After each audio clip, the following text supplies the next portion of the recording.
আজকের পর্বে দেখানো হয়েছে সত্যজিৎ মুখার্জি দীপালিকে বলে, দীপালি চুপ করো, যেটা বোঝো না সেটা নিয়ে কথা বলো না। দীপালি তখন সত্যজিৎ মুখার্জিকে বলে, কি বুঝি না আমি, বলো তুমি কি বোঝার কথা বলছো? কি আর বোঝার বাকি আছে আমার? ভুলে যেও না, এত বছর আমি এই বাড়িতে আছি, তোমার সাথে সংসার করছি। এতদিনে আমি এতটুকু বুঝেই গেছি, এই বাড়িতে এক ছাদের তলায় আমরা দুজন প্রাণী আছি। আমাদের মধ্যে না আছে কোনো সুসম্পর্ক, আর না আছে কোনো ভালোবাসা। আছে শুধু অর্থ, টাকা পয়সার প্রাচুর্য, এছাড়া আর কিচ্ছু নেই। যেই মেয়েটার জীবনে ভালোবাসা আছে, যেই মেয়েটার ঘরে ভালোবাসা মেঘের মতো ভেসে বেড়ায়, যেই মেয়েটার বাড়িতে গেলে ভালোবাসার উষ্ণতা অনুভব করা যায়, সেই মেয়েটাকেই তুমি তাড়িয়ে দিলে কেন? আমার মেয়েটাকে তাড়িয়ে দিলে বলো? কি দোষ করেছিল সে? কেন সে তার বোনের বিয়েতে থাকতে পারবে না? কেন সে তার বাপের বাড়িতে থাকতে পারবে না? কি হলো, উত্তর দাও। সত্যজিৎ মুখার্জি বলে, তোমার মেয়ের চালচলন আমার ভালো লাগছে না। তখনই দীপালি বলে, সত্যজিৎ একদম নয়, আমার মেয়ের চালচলন নিয়ে একদম কমেন্ট করবে না। তখনই সত্যজিৎ মুখার্জি বলে, তুমি আমায় ভুল ভাবছ, আমি কথাটা সেভাবে বলিনি। তোমার মেয়ে এই বাড়িতে অন্য কোনো উদ্দেশ্যে এসেছিল। দীপালি বলে, অন্য উদ্দেশ্যে? কি উদ্দেশ্যে? সত্যজিৎ মুখার্জি বলে, আমার মনে হচ্ছে ও কারোর উপর নজর রাখতে এসেছিল। নইলে তুমিই ভাবো না, আমরা তটিনীকে যেমনটা দেখেছি, ওর মতন আত্মমর্যাদা সম্পন্ন একজন মেয়ে, যে কিনা নিজের বরকে ছাড়া এক রাতও কোথাও থাকে না, সে দিনের পর দিন বাপের বাড়িতে পড়ে থাকবে, তাও আবার এত অপমান সহ্য করে, এটা কেন করবে? কারণ ওর উদ্দেশ্য অন্য ছিল। এই বাড়িতেও কারোর ওপরে নজর রাখতে এসেছিল। দীপালি বলে, কার ওপরে বলো, কার উপরে নজর রাখতে এসেছিল? তখনই সেখানে আসে জিৎ মুখার্জি। জিৎ মুখার্জি এসে বলে, বিজিতের ওপর। যেটা শুনে দীপালি জিতের দিকে এগিয়ে যায়। দীপালি জিতকে বলে, কি বলতে চাইছো তোমরা? তোমাদের মাথা কি খারাপ হয়ে গেছে? আসলে তোমরা কেউ আমার মেয়েটাকে সহ্য করতে পারো না, সেজন্যই ওর নামে এই ধরনের কথা বলছো। তখনই জিৎ মুখার্জি বলে, তোমার মেয়েকে আমরা হিংসা করি না, আর ওকে সহ্য না করারও কোনো কারণ নেই বৌদি। তোমার মেয়ে নিজের যে রূপটা দেখায়, এই যে একজন ভালো গৃহিণীর, এটা ওর ছল, এর পেছনের অন্য একটা রূপ আছে। দীপালি বলে, তোমাদের মাথা খারাপ হয়ে গেছে, তোমাদের যা ইচ্ছে তোমরা তাই বলছো। একটা কথা কান খুলে শুনে রাখো জিৎ, যদি আমার মেয়ে জামাই এই বিয়েতে না থাকে, তো আমিও এই বিয়েতে থাকব না, আমি অংশ নেব না। এই বলে দীপালি ওখান থেকে চলে যেতে চায়। তখনই সামনে দাঁড়ায় আয়ুষী। আয়ুষী দীপালিকে বলে, ছোটবেলা থেকেই তোমাকে নিজের মায়ের নজরেই দেখে এসেছি, কখনো কোনো মায়ের থেকে আলাদা ভাবিনি।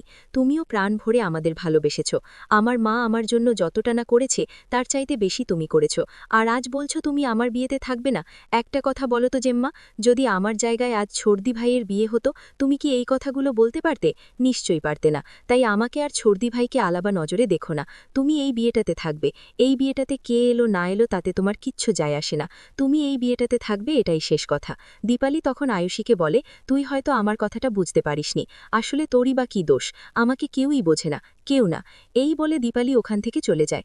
আয়ুষী তার ড্যাডি আর তার জেঠুকে বলে, তোমাদের প্রবলেমটা কি বলবে? কি হচ্ছে এসব?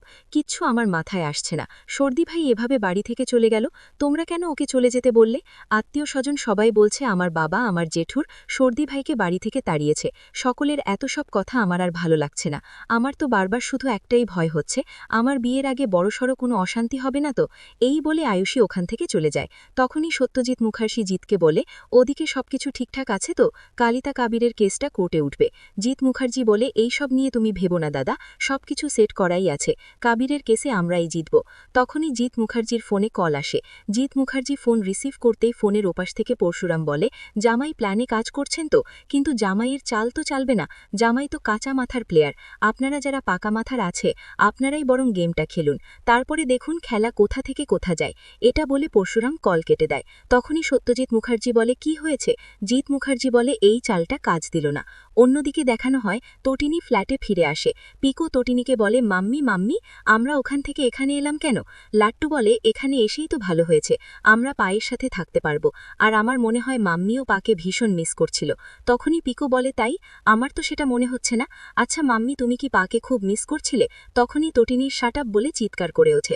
লাট্টু পিকো দুজনেই খুব ভয় পেয়ে যায়। লাট্টু বলে, মাম্মি তুমি এত রেগে গেছো কেন মাম্মি? তখনই সেখানে আসে পরশুরাম ওরফে শিবপ্রসাদ গাঙ্গুলি। শিবপ্রসাদ গাঙ্গুলি তটিনীকে বলে, তটিনী কি হয়েছে? তটিনী বলে, এত কিছুর পরেও তুমি জানতে চাইছো কি হয়েছে? শিবপ্রসাদ বলে, তটিনী আমার কথা শোনো। তটিনী বলে, কি বলতে চাও তুমি? হ্যাঁ, কি বলবে আর কি বা শোনার বাকি আছে?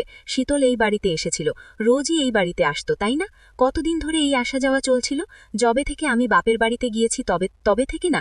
তখনই শিবপ্রসাদ বলে, শীতল মিথ্যে কথা বলেছে। তটিনী বলে, কি বললে? শীতল মিথ্যে কথা বলেছে? আমি নিজে শীতলের মায়ের সাথে কথা বলেছি, তোমার ফোন থেকে এত রাতেও তোমার কাছে কি করছিল, আর এত সব ঘটনার পরেও তুমি বলছো শীতল মিথ্যে কথা বলেছে। তখনই শিবপ্রসাদ বলে, এই যে শীতল বলেছে ও প্রতি রাতে এখানে আসতো, এটা মিথ্যে কথা। হ্যাঁ, শীতল এখানে এসেছিল, আর ও আমার ফোন থেকে তোমার সাথে কথাও বলেছে।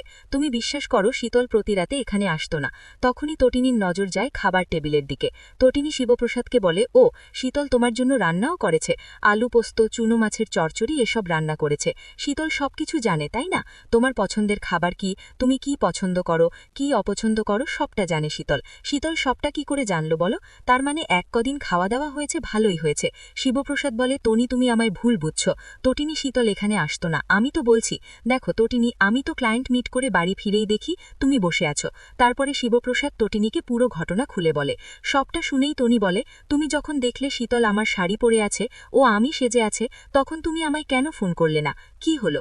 শিবপ্রসাদ বলে, তনি কারণ আমি পুরো ঘটনাটাই ভীষণ অবাক হয়ে গিয়েছিলাম। তটিনী, এই ফ্ল্যাটটা তুমি ছাড়া শুধুমাত্র একটা ফ্ল্যাট, এটা কি আমার ঘর মনে হয় না? তটিনী, তুমি আমায় কেন ভুল বুঝছো, কেন আমায় বিশ্বাস করছো না? তটিনী ভীষণ কান্নাকাটি শুরু করে, মান অভিমান চলতে থাকে। তখনই নন্দিনী কল করে। নন্দিনী তটিনীকে বলে, হ্যাঁ রে তনি, তোর প্রবলেম কি বলতো? তুই এইভাবে কেন চলে গেলি কাউকে কিছু না জানিয়ে? ওদিকে সবকিছু ঠিকঠাক আছে তো? তটিনী বলে, সব ঠিকই আছে দিদি, চলে এসেছি, কারণ যাকে আমি ভালোবাসি। এই বলে তটিনী থেমে যায়। নন্দিনী বলে, কি হয়েছে রে তনি, শিবপ্রসাদ ঠিক আছে তো? তটিনী বলে, হ্যাঁ সব ঠিকই আছে দিদি, আমি তোর সাথে পরে কথা বলবো। নন্দিনী বলে, তনি একটা কথা মনে রাখিস, হয়তোবা শিবপ্রসাদের ইনকাম কম, কিন্তু মানুষ হিসাবে ও খুব ভালো, ও তোকে খুব ভালোবাসে। এটা শুনেই তনি বলে, ঠিকই বলেছিস, ও আমাকে ভালোবাসে, আর শুধু আমাকেই ভালোবাসে। শিবপ্রসাদ বলে, তনি কি হচ্ছে এগুলো? তখনই নন্দিনী বলে, জানিস ছোটকা, আমাকে বলেছে কাবিরের কেস নাকি আমরা হেরে যাব, আর ছোটকা আমাকে এটাও বলেছে ছোটকা অনেক অনেক টাকা খরচ করছে, টাকা দিয়েই নাকি ও সত্যটাকে চাপা দেবে, এই কেস জিতে নেবে। তুই বল না, এটা কি সম্ভব? টাকার কাছে কি কখনো সত্যি হেরে যেতে পারে? তটিনী বলে, দিদি আমি তোর সাথে পরে কথা বলছি। এই বলে তটিনী কল কেটে দেয়। তখনই আরাধ্যে আসে। আরাধ্যে এসে বলে, কি রে বর্দি, আমার বিষয়ে বুঝে ছোড়দির কাছে অভিযোগ করছিলি? তখনই নন্দিনী বলে, আরাধ্যিয়া কি বলছিস, তোর মাথাটা কি খারাপ হয়ে গেছে? আরাধ্যি বলে, হ্যাঁ হ্যাঁ, আমার মাথা খারাপ হয়ে গেছে, আমি কাবিরের জন্য পাগল হেরিয়েছি, আমি কাবিরের জন্য সবকিছু করতে পারি সব।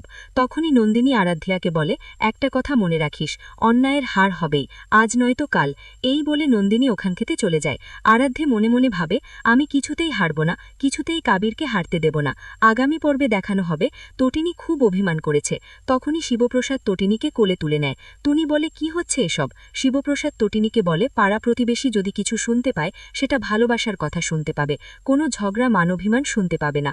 টনি, কোনো কিছুর বিনিময়ে আমি আমার সংসারের শান্তি নষ্ট হতে দেব না। তো বন্ধুরা, কি হতে চলেছে পরশুরাম ধারাবাহিকের পরবর্তী আপডেট পেতে আমাদের সাথেই থেকো।